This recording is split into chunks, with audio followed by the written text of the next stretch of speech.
अथ श्री दारिद्र्यदहन शिवस्तोत्रम्। विश्वेश्वराय नरकारणवतारणाय कर्णामृताय शशिशेखरधारणाय कर्पूरकान्तिधवलाय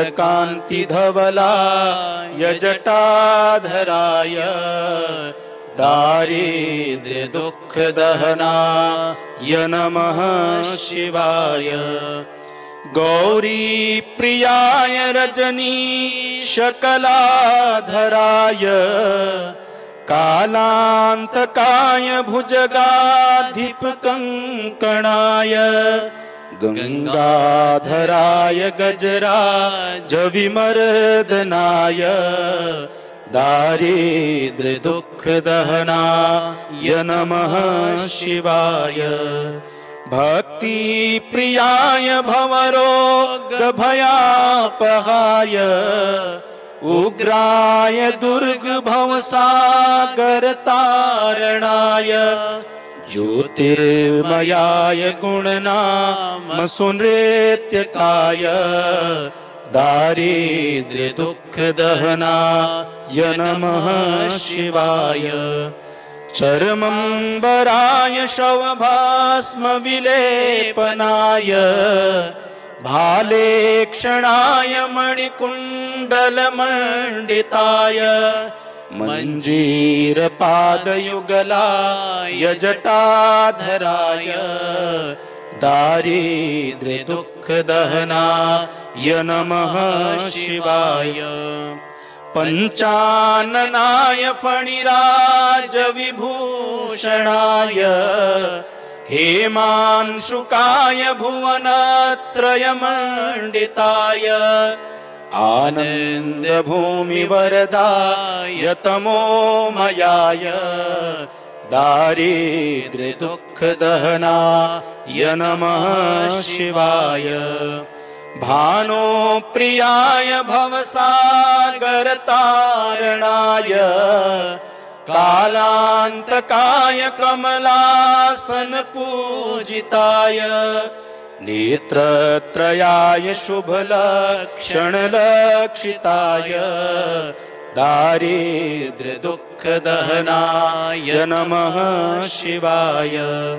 रामप्रियाय रघुनाथवरप्रदाय नागप्रियाय नरकारणवतारणाय पुण्येषु पुण्यभरिताय सुरार्चिताय दारिद्र्यदुःखदहनाय नमः शिवाय।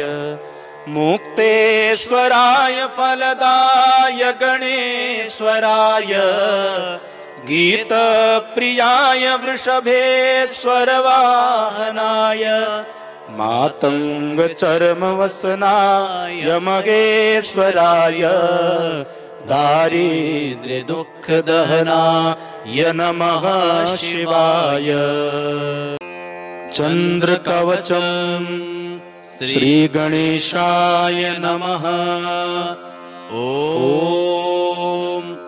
अस्य श्री चन्द्रकवचस्तोत्रमन्त्रस्य गौतम ऋषिः अनुष्टुप् श्रीचन्द्रो देवता चन्द्रप्रीत्यर्थं जपे विनियोगः। समं चतुर्भुजं वन्दे केयूरमुकुटोज्ज्वलं वासुदेवस्य नयनं शङ्करस्य च भूषणम्। एवं ध्यात्वा जपे नित्यं शशिनः कवचं शुभम्। शशी पातु शिरोदेशं भालं पातु कलानिधिः। चक्षुषी चन्द्रमाः पातु श्रुते पातु निशापतिः।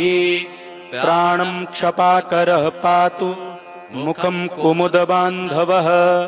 पातु कण्ठं च मे सोमः स्कन्धे जयवात्रिकस्तथा।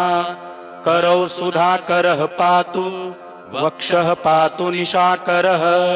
हृदयं पातु मे चन्द्रो नाभिं शङ्करभूषणः मध्यं पातु सुरश्रेष्ठः कटिं पातु सुधाकरः उरुतारापतिः पातु मृगाङ्को जानुनी सदा अब्धिजः पातु मे जङ्घे पातु पादौ विधुः सदा सर्वाण्यन्यानि चाङ्गानि पातु चन्दोऽखिलं वपुः एतद्धि कवचं दिव्यं भुक्तिमुक्तिप्रदायकम् यः पठेत् शृणुयाद्वापि सर्वत्र विजयी भवेत् विश्वेश्वराय नरकारणवतारणाय कर्णामृताय शशिशेखरधारणाय कर्पूरकान्तिधवलाय जटाधराय दारिद्र्यदुःखदहनाय नमः शिवाय गौरीप्रियाय रजनीशकलाधराय कालान्तकाय भुजगाधिपकङ्कणाय गङ्गाधराय गजराजविमर्दनाय दारिद्र्यदुःखदहनाय नमः शिवाय भक्तिप्रियाय भवरोगभयापहाय उग्राय दुर्गभवसागरतारणाय ज्योतिर्मयाय गुणनामसुनृत्यकाय दारिद्र्यदुःखदहनाय नमः शिवाय चर्मम्बराय शवभास्मविलेपनाय भालेक्षणाय मणिकुण्डलमण्डिताय मञ्जीरपादयुगलाय जटाधराय दारिद्र्यदुःखदहनाय नमः शिवाय पञ्चाननाय फणिराजविभूषणाय हेमांशुकाय भुवनत्रयमण्डिताय आनन्दभूमिवरदाय तमोमयाय दारिद्र्यदुःखदहनाय नमः शिवाय भानुप्रियाय भवसागरतारणाय कालान्तकाय कमलासनपूजिताय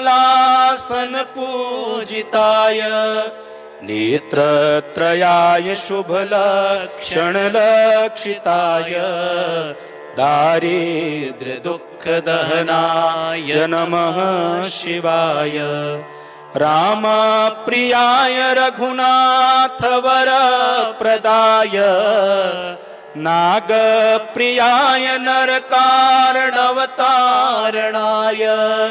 पुण्येषु पुण्यभरिताय सुरार्चिताय दारिद्र्यदुःखदहनाय नमः शिवाय मुक्तेश्वराय फलदाय गणेश्वराय गीतप्रियाय वृषभेश्वरवाहनाय मातङ्गचर्मवसनाय महेश्वराय दारिद्र्यदुःखदहनाय नमः शिवाय चन्द्रकवचम् श्रीगणेशाय नमः ॐ अस्य श्री चन्द्रकवचस्तोत्रमन्त्रस्य गौतम ऋषिः अनुष्टुप्-छन्दः श्रीचन्द्रो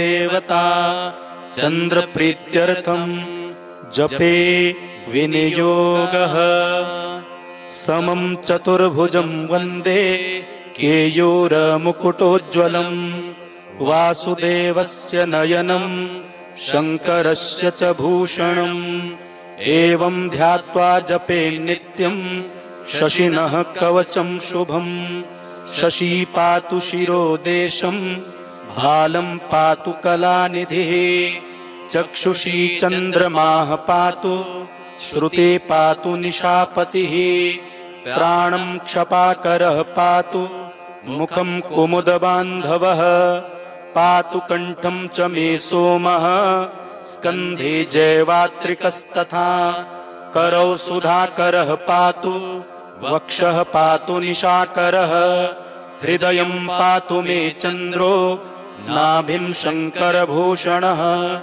मध्यं पातु सुरश्रेष्ठः कटिं पातु सुधाकरः उरुतारापतिः पातु मृगाङ्को जानुनी सदा अब्धिजः पातु मे जङ्घे पातु पादौ विधुः सदा सर्वाण्यन्यानि चाङ्गानि पातु चन्दोऽखिलं वपुः एतद्धि कवचं दिव्यं भुक्तिमुक्तिप्रदायकं यः पठेत् शृणुयाद्वापि सर्वत्र विजयी भवेत्। विश्वेश्वराय नरकारणवतारणाय कर्णामृताय शशिशेखरधारणाय कर्पूरकान्तिधवलाय जटाधराय दारिद्र्यदुःखदहनाय नमः शिवाय। गौरीप्रियाय रजनीशकलाधराय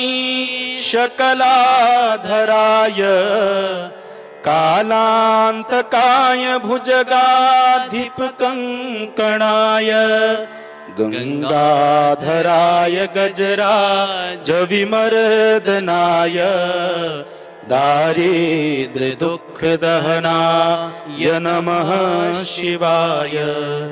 भक्तिप्रियाय भवरोगभयापहाय उग्राय दुर्गभवसागरतारणाय ज्योतिर्मयाय गुणनामसुनृत्यकाय दारिद्र्यदुःखदहनाय नमः शिवाय। चर्मम्बराय शवभास्मविलेपनाय भालेक्षणाय मणिकुण्डलमण्डिताय मञ्जीरपादयुगलाय जटाधराय दारिद्र्यदुःखदहनाय नमः शिवाय। पञ्चाननाय फणिराजविभूषणाय हेमांशुकाय भुवनत्रयमण्डिताय आनन्दभूमिवरदाय तमोमयाय दारिद्र्यदुःखदहनाय नमः शिवाय। भानुप्रियाय भवसागरतारणाय कालान्तकाय कमलासनपूजिताय नेत्रत्रयाय शुभलक्षणलक्षिताय दारिद्र्यदुःखदहनाय नमः शिवाय। रामप्रियाय रघुनाथवरप्रदाय नागप्रियाय नरकारणवतारणाय पुण्येषु पुण्यभरिताय सुरार्चिताय दारिद्र्यदुःखदहनाय नमः शिवाय। मुक्तेश्वराय फलदाय गणेश्वराय गीतप्रियाय वृषभेश्वरवाहनाय मातङ्गचर्मवसनाय महेश्वराय दारिद्र्यदुःखदहनाय नमः शिवाय। चन्द्रकवचम् श्रीगणेशाय नमः। ॐ अस्य श्री चन्द्रकवच स्तोत्रमन्त्रस्य गौतम ऋषिः अनुष्टुप् छन्दः श्रीचन्द्रो देवता चन्द्रप्रीत्यर्थं जपे विनियोगः समं चतुर्भुजं वन्दे केयूरमुकुटोज्ज्वलं वासुदेवस्य नयनं शङ्करस्य च भूषणम् एवं ध्यात्वा जपे नित्यं शशिनः कवचं शुभं शशी पातु शिरोदेशं भालं पातु कलानिधिः चक्षुषी चन्द्रमाः पातु श्रुते पातु निशापतिः प्राणं क्षपाकरः पातु मुखं कुमुदबान्धवः पातु कण्ठं च मे सोमः स्कन्धे जैवात्रिकस्तथा करौ सुधाकरः पातु वक्षः पातु निशाकरः हृदयं पातु मे चन्द्रो नाभिं शङ्करभूषणः मध्यं पातु सुरश्रेष्ठः कटिं पातु सुधाकरः उरुतारापतिः पातु मृगाङ्को जानुनी सदा अब्धिजः पातु मे जङ्घे पातु पादौ विधुः सदा सर्वाण्यन्यानि चाङ्गानि पातु चन्दोऽखिलं वपुः एतद्धि कवचं दिव्यं भुक्तिमुक्तिप्रदायकम् यः पठेत् शृणुयाद्वापि सर्वत्र विजयी भवेत् विश्वेश्वराय नरकारणवतारणाय कर्णामृताय शशिशेखरधारणाय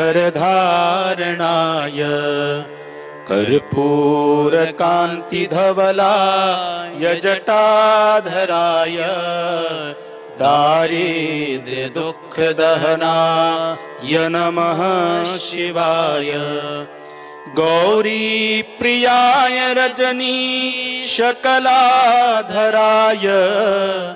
कालान्तकाय भुजगाधिपकङ्कणाय गङ्गाधराय गजराजविमर्दनाय दारिद्र्यदुःखदहनाय नमः शिवाय भक्तिप्रियाय भवरोगभयापहाय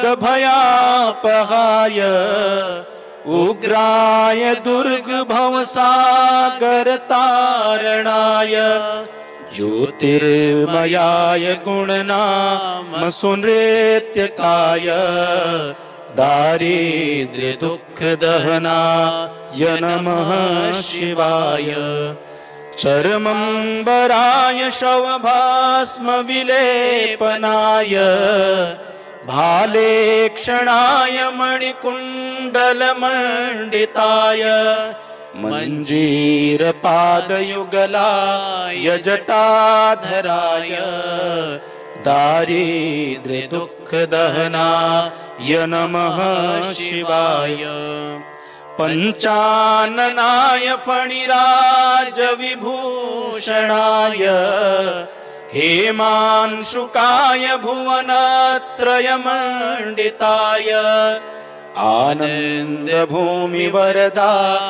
तमोमयाय दारिद्र्यदुःखदहनाय नमः शिवाय भानुप्रियाय भवसागरतारणाय